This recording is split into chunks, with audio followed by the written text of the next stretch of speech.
40 years after its expulsion from the international community, Iran's reintegration seems more in jeopardy than ever. Both the EU and Tehran appear to be growing wary with the wavering terms of their 2015 nuclear deal. And the country credited with winning the agreement is now leading a strident charge to see to its undoing. The president said unmistakably our goal is maximum pressure and that it would be to drive Iranian oil exports to zero. Specifically, Iran is tired of waiting to see the economic benefits of the deal.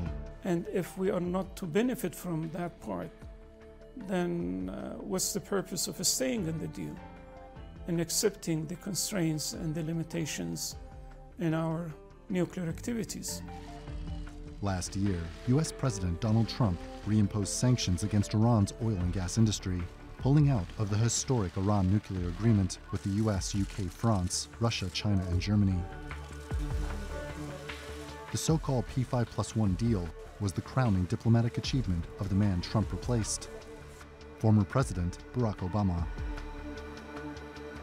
Iran has been testing the limits of its own terms of the deal, test firing a satellite rocket in defiance of US warnings not to.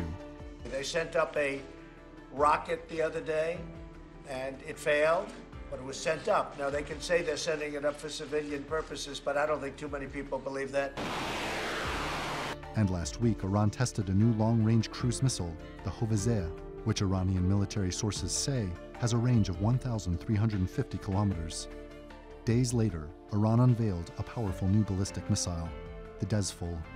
We would like to see the European Union pass sanctions that would designate the people and the organizations that are facilitating Iran's missile testing and missile proliferation, both activities of which are in defiance of the UN Security Council.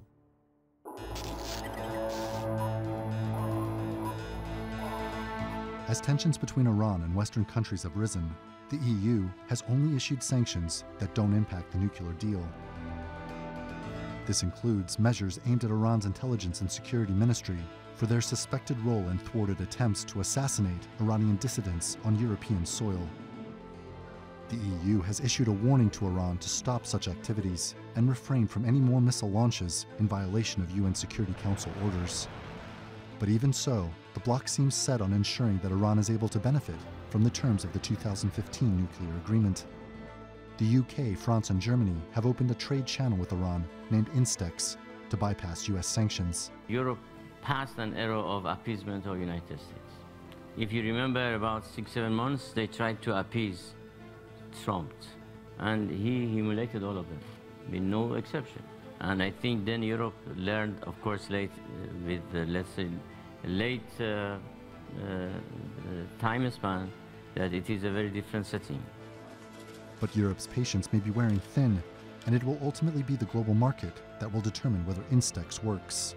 Mais il faut savoir qu'en bout de course, ce sont les entreprises qui décideront si elles veulent ou non continuer à travailler en Iran. C'est elles qui décideront si elles le font en connaissant les risques des sanctions américaines. All the while, Iran too is demanding dividends for its end of the bargain, one which seems more beleaguered than ever. Technically speaking, it's very easy for us to go back to what we were before, even to a better position. In other words, we can start the 20% enrichment activity. And if this nuclear deal fails, making another in order to prevent a potentially disastrous conflict in the region seems dubious at best. Now, why should we resume another talk just because somebody doesn't like it? Just because somebody hates his predecessor? I mean, that's not the reason you engage in diplomacy. Randolph Nogel, The Newsmakers.